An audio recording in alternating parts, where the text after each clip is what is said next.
Hello, everybody. Megazord X here, back at it again to give y'all another very exciting video. And yes, we're right off the heels of that most recent Nintendo Direct. And oh, shoot, that presentation was full of some killers. I mean, they threw some daggers at us at this presentation. Look, when we were going into this presentation, we kind of all were expecting ports, remakes, and remasters. Nothing would be like extremely crazy out there for Nintendo to release right before their shiny new Nintendo Switch 2 system would come out on the docket, though. They even said in their little statement right before when the announcement was made for this Nintendo Direct not to expect anything Switch 2 related or any game specifically for that system, though. So they kind of try to set the expectations, try to keep us all in check, though. But they still blew my expectations out of the water, though. So let's just go ahead and dive up into all of these great announcements, though. But if you hadn't already done so, make sure to go and hit that like button. Go ahead and hit the subscribe button and that bell to stay up to date on all things video game related I feel like talking about and discussing. But without any further ado, let's go ahead and jump straight up into this video.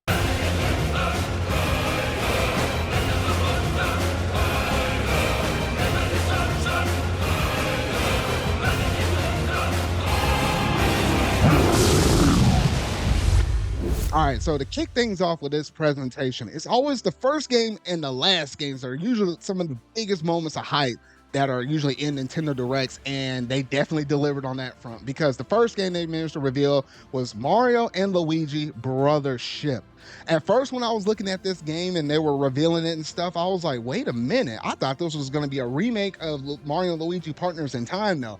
But no, this is a brand new entry within the Mario and Luigi series, though. Now, if y'all remember, Alpha Dream are usually the ones that make most of the Mario and Luigi games, so but since the last one they managed to do was like that remake of Bowser's Inside Story on the 3DS, they went bankrupt, though. So a lot of people were thinking, the Mario and Luigi series was dead, though. However, oh my goodness gracious, they are still kicking. I like how we managed to get Super Mario RPG, the remake of the Super Nintendo one. We managed to get a Paper Mario remake for Thousand Year Door, and now a new entry within the Mario and Luigi series. Like, that's the whole trifecta right there. I was like, gosh dang it. And I did manage to do like a live reaction stream for this Nintendo Direct, though. My good buddy Steven, co-host on my podcast series, though, he managed to do a summoning circle. I was like, bro, I don't know what you're doing. There ain't gonna be no Mario and Luigi here. They're dead. I'm like, nah, this joke over here, man, is to predict that. So I was like, wow, I give you props, Steven, though, but crazy how we're going to get that game to come out this year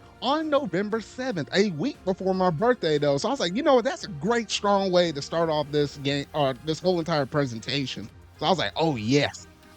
Next up, you managed to get some announcements. We did get a couple reminders for games that were already revealed, such as Nintendo World Championships, the NES edition. They just kind of showed us off a few more modes up on there, though. The game still looks great. It's still scheduled to come out on July 18th. So that was just a reminder on that regard, though. This next one, though, I was expecting maybe to get a few updates on some games we already had released, though, but I wasn't expecting one from Nintendo Switch Sports. And apparently they're adding a whole new mode up in it. We're getting a whole basketball mode. And I was like, wait a minute now. Thought we were done with updates with Nintendo Switch Sports. They're kind of pulling like a Mario Kart where it's like the game's been out for quite some time and we thought, no other updates are going to come to it. Yet this one managed to get it, though. The budget title game, it managed to get some DLC and not the well-known, beloved Mario Party superstars, though. That's just kind of crazy to think about it right there, though. But yeah, we're getting that update coming out here fairly soon, though. Next up, you did manage to get a few third parties here and there, though, and there's some that I didn't want to kind of go through because they weren't really gonna do anything. But one thing they managed to showcase off was Among Us update. And everybody had their eyes on this one because they were kind of the ones that leaked this presentation was going to happen on this day, though. Like they threw up something on their website and said, oh, this update's coming out on the 18th. And then they deleted it. And that's what had everybody thinking, you know what, the direct was going to happen on this day, though. So I thought I would, talk about it here real quick just to kind of let y'all know about that, though. Next up, you managed to get a brand new Donkey Kong game coming out on the Switch. Not necessarily brand new, but it is a remake of Donkey Kong Country Returns, though. I've been trying to do my summoning circles for a Donkey Kong game like Steven did for the Mario Luigi game series. I wanted a brand new 2D or 3D one. Maybe I was giving my hopes up for there being a new 3D one, considering how the Switch 2 is on the distant horizon. So maybe we'll get it on that, though. But the fact we got anything Donkey Kong related, because I think it's like, what, the 30th anniversary for the Donkey Kong Country series, though. I'll take it. I'll take it. This is like what, maybe the third version of, returns. Like what, there was one on the Wii, one on the 3DS. Now we got one on the Switch though. But yeah, I'll take it. I might manage to pick this one up though. But this was one of those games that actually slipped into 2025, and it's actually currently scheduled to come out on January the 16th though. Now we have some banger, and I mean some banger third-party games right here. I'm telling you, man.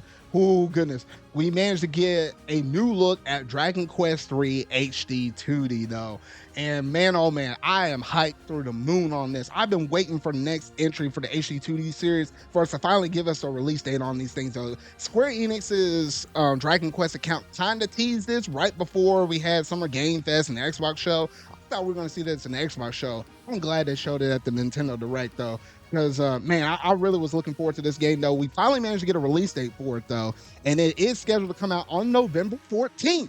That is my freaking birthday though. So I was like, you know what, Square Enix, you're all right in my book. You are all right. I love it. I love y'all guys. I love y'all. But yeah, but that's not the only kicker for it though, because then once it seemed like that was it for that announcement, they slid Erdrick over just a little bit though and said, yes, Dragon Quest 1 and 2 HD 2D is also coming out, but that's coming out in 2025 though. And I was like, oh shoot though. And then I almost got a little bit sad. I was like, wait a minute, why didn't we get 1, 2, and 3 all at the same time though? But my good buddy over there, Sonic U, was like, hey, in terms of the timeline progression, technically 3 happens first in the timeline, and then the events of 1 and 2 happen after the fact. So if you think about it from that regard, you don't have to hesitate on not picking up 3 and waiting on 1 and 2 first. No, go ahead and get 3 and then work your way and play 1 and 2 though. So yeah, we got to look forward to 3 coming out November 14th and Dragon Quest 1 and 2 coming out in 2025 though. So great stuff is on the horizon though. Then we go back on the train of just some casual reminders and stuff. We got another good look at Luigi's Mansion 2 HD, which is still coming out on June the 27th, though. So not too far, at least from the time I'm recording this video, though. So, we got that right around the corner, though. And then we managed to get some more third-party stuff as well. We got like a Metal Slug Attack Reloaded stuff. Apparently, this is like a mobile version that was actually already on Steam already, though. This was like one of the few shadow drops we had in the presentation, though. So it was kind of nice to see Metal Slug get some love, considering how we managed to get a couple other games such as like Contra and stuff that managed to get some love in some previous directs, though. So that's really nice right there. Then we managed to get some Nintendo Switch Online expansion pass updates though. So not just basic in a NSO, we got it on the expansion pass here. So I was like, okay, cool. Give it to me though. We didn't get no Sega Genesis though, but that's the only system we didn't get an update for. But we did manage to get a couple of games for the GBA side of things. We got Zelda 4 Swords. So I was like, okay, that's really cool. And we got Metroid Zero Mission though. That is the definitive way of playing the very first Metroid game though. You shouldn't really play the first NES one unless you're just trying to see, the history of the Metroid series or whatever though. But Zero Mission is the way to go to play that first game. I played it on the Wii U way back in the day in the lead up to Metroid Dread. So that's a great and phenomenal game. Zelda 4 Swords is really cool though as well though. And I guess now since you have the online compatibility of, playing games via NSO with, online and stuff, hey, that's going to be great for 4 Swords. However, it did not stop there. We did manage to get an app update for the NSO for a mature rated app for like 17 and up. So this allows us to get those mature Nintendo 64 games that wouldn't necessarily show up in the regular catalog of games that are on the NSO expansion pack for the N64 already though. And those 2 games include Turok, which Turok is interesting because you can actually buy that on the eShop right now and, not have to, have anything associated with a subscription-based service though. But if you hadn't bought that version, you can just try out this one, the original on the N64. And we managed to get Perfect Dark though. So we managed to get a little bit of rare love up in this presentation as well. So, I guess Xbox was like, hey, we know we got a new Perfect Dark game coming out here fairly soon. They didn't give a release date for that Xbox showcase though. However, I guess they threw us a bone and said, hey, here's something for the NSO service. I was like, hey, I'll take it though. Looks like it has widescreen support as well though. So you know what? It's kind of getting that GoldenEye treatment, as you will though. So it's nice. So I love GoldenEye preferably a bit more than Perfect Dark.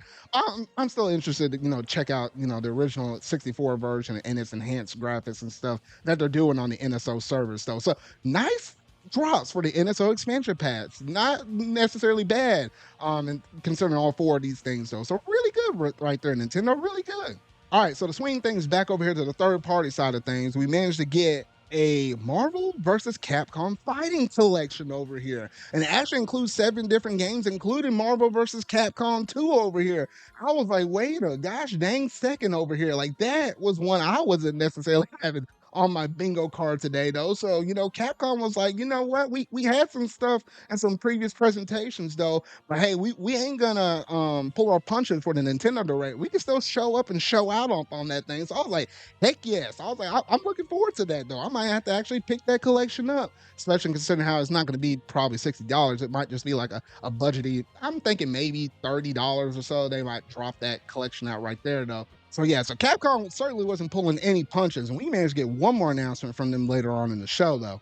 But next up, we managed to get the 100 line last defense. So I was looking at this first. I was thinking, is Danganronpa? No, it's not Danganronpa necessarily though, but it's made from the same people that made Danganronpa though. That was like our one strategy RPG that we managed to get up in this one presentation though. I was hoping for a Fire Emblem, but we didn't get that. We got this instead though. But I ain't complaining though. This one looks kind of cool though. But that one's scheduled to come out early 2025 though. Did we manage to get another big reveal for a first party game? Super Mario Party Jamboree. Now, this one right here, it seems quite interesting. Like, as we kind of saw within some of the footage within this direct and stuff, they confirmed there's going to be 7 boards up in this thing. So, 5 brand new ones. And they're managing to pull 2 other boards from older Mario Party games from the first Mario Party, as well as Mario Party 2, like that train station and then that one where you're kind of traveling up on top of the clouds and you got that little sky tower and stuff though. So not necessarily bad though. It looks like they pulling some elements from Superstars and pulling some elements from Super Mario Party. Like they got the online and stuff they managed to implement in Superstars as well as Super Mario Party with that late update they did for that game though.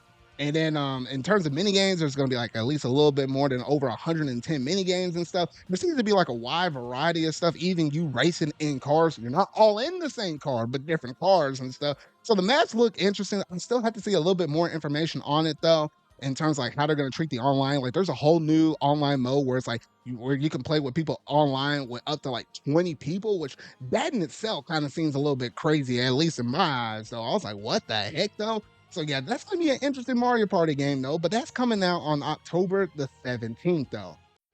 Oh shoot, this next announcement right here caught me completely off guard. We saw Link and we saw Zelda in a similar art style as the one from Link's Awakening. So instantly, at least whenever I was watching that presentation, I was thinking that this was going to be a remix of the Oracle games. It made sense, right? They remade Link's Awakening. Next up will naturally make sense to do the Oracle games. However, that wasn't the case. As Link was going down and whatever this stuff was and shot an arrow up at a crystal and released Zelda, I was like, oh no, they did not. Are they freaking doing it? Yes, they're making Zelda as a playable character within this new Legend of Zelda game called The Legend of Zelda Echoes of Wisdom, though. Now, the interesting aspect about this is it's not your typical cookie cutter thing. No, it's a brand new 2D Zelda game, but I think it takes some of the best elements from Breath of the Wild and combine it with the style of 2D Zelda. And then also the fact you're going to get dungeons returning back though, but you are able to play as Zelda and not necessarily Link in this title though. So I feel like with this one, when Numa came out onto the direct and try to give it down the whole lowdown for this thing, he was definitely meeting fans in the middle. Like they know that a lot of us really miss the dungeons and stuff from Breath of the Wild and stuff, but a lot of people like the open world aspect and the stuff you're able to do though, because it seems like in this game you're actually able to craft and or copy different abilities or copy different enemy styles and stuff like that. So you're able to traverse the world in a very diverse, different kind of way, like to the point where you're able to stack up like different tables and stuff to get up to higher heights, where you're able to get up on the high plateau or walk across the top of trees and stuff. So it does seem like it took some of the best elements from modern Legend of Zelda with like Breath of the Wild, Tears of the Kingdom in terms of having diverse gameplay and stuff and basically able to do whatever you want to do while also staying true to the Zelda formula of the 2D Zelda stuff and actually having a return to Zelda or return to traditional Zelda in terms of like us potentially having those dungeons and stuff back, but also a love letter to the fans and allowing us to finally play as Zelda within a mainline Zelda game, though. So that is really nice. So we don't have to wait too long on this title, though, because it is coming out on September 26th, though. So not too long to wait at all. Next up, we managed to get another good look at some other third-party games, or not necessarily third-party games, because we got another look at Lego Horizon Adventures. Now, if you know anything about this game, and when we saw it at Summer Game Fest, this is actually a first-party Sony title that they're putting on the Nintendo Switch, and they just happened to reiterate on it in this Nintendo Direct. It's kind of crazy because we managed to get an Xbox game, a PlayStation game, and Nintendo games all in this one Nintendo Direct. That's just something crazy and wild to think about it at the end of the day, though. But yeah, I mean, overall, the game looks okay and stuff.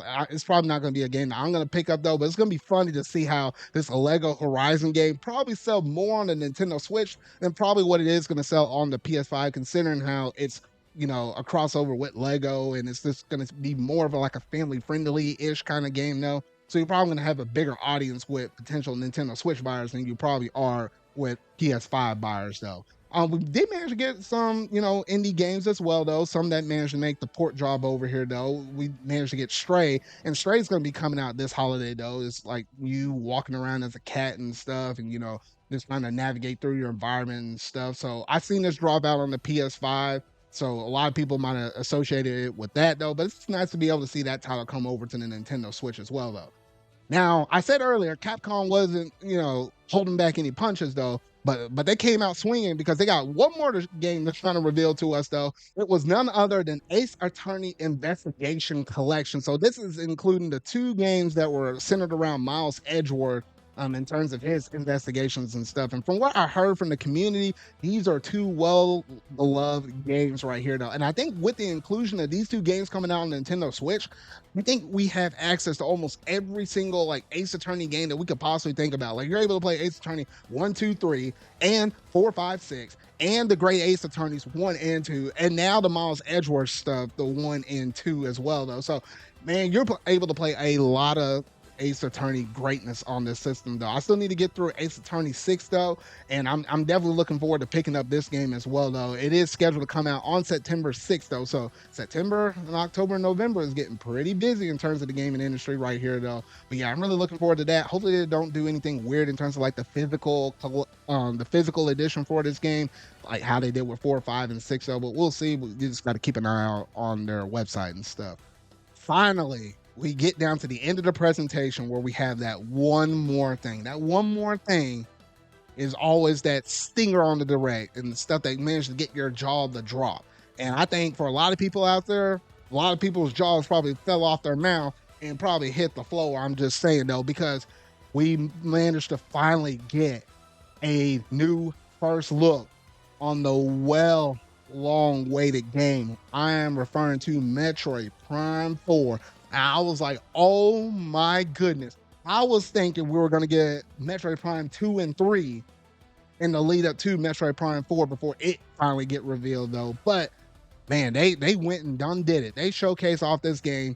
It is coming out in 2025, though. But the fact that we waited 7 long good years to see first gameplay of this game, I was like, oh shoot. I was thinking for the longest time they were going to showcase off this game whenever they had the Nintendo Switch 2 primed and ready to go. But they did manage to go ahead and just showcase it off, at least within this one direct right here, though. So I'm feeling pretty confident that this is going to be a cross-gen game where, yes, they're giving us a Nintendo Switch version of the game, though. But I'm pretty sure there's also going to be a Switch 2 version of this game as well, though. And if there is, that's where I'm going to be picking this game up on it, though. But it's nice to finally get some gameplay of it, though. It looks really cool. It seems like they took the base of like the remake or remaster, the first Metroid Prime, and just like built upon that, though. And it just looks absolutely beautiful in terms of the environments and stuff. And this is just the first look. Like they still got a little bit more polish to put up on this thing, though, including who knows how much better it could look on like a Switch 2 potentially, though. I'm just saying, though. But overall, that's one heck of a way to end this Nintendo Direct off of right here.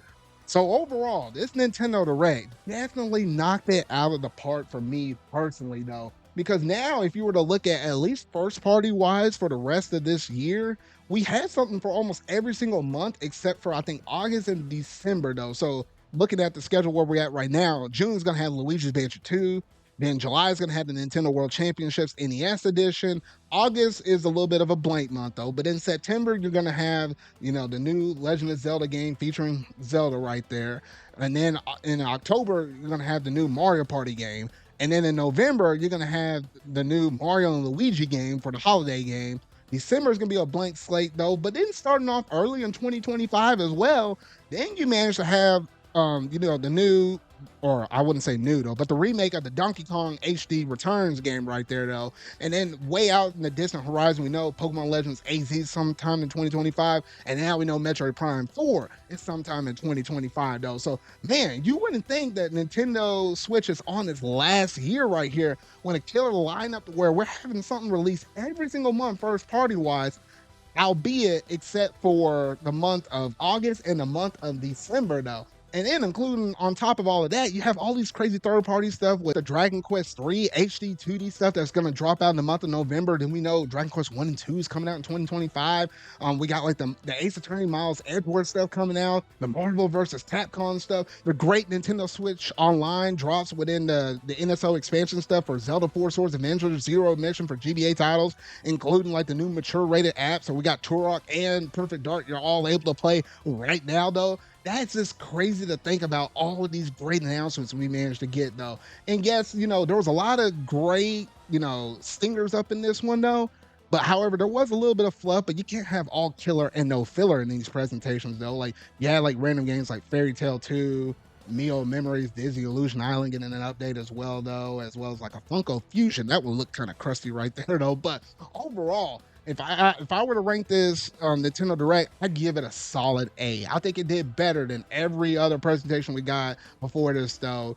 I think PlayStation, with their state of play, was definitely the lowest. Xbox was solid, especially if you happen to be a fan of Xbox, though. But Nintendo, man, my expectations weren't set that high though, but they still managed to kill it and knock it out of the park. So, major congrats to Nintendo on this one though. And they saved the day, at least for the season summer gaming though. But y'all gotta let me know down in the comment section down below, what all do you think about all of these different announcements that were revealed within this latest Nintendo Direct? You just gotta let me know about all of this stuff though. But that's gonna basically do it in terms of today's video though. So if you really like this, make sure you go ahead and hit that like button, go ahead and hit that subscribe button and that bell to stay up to date on all things video game related I feel like talking about and discussing. So remember y'all, until what video I make next, see y'all.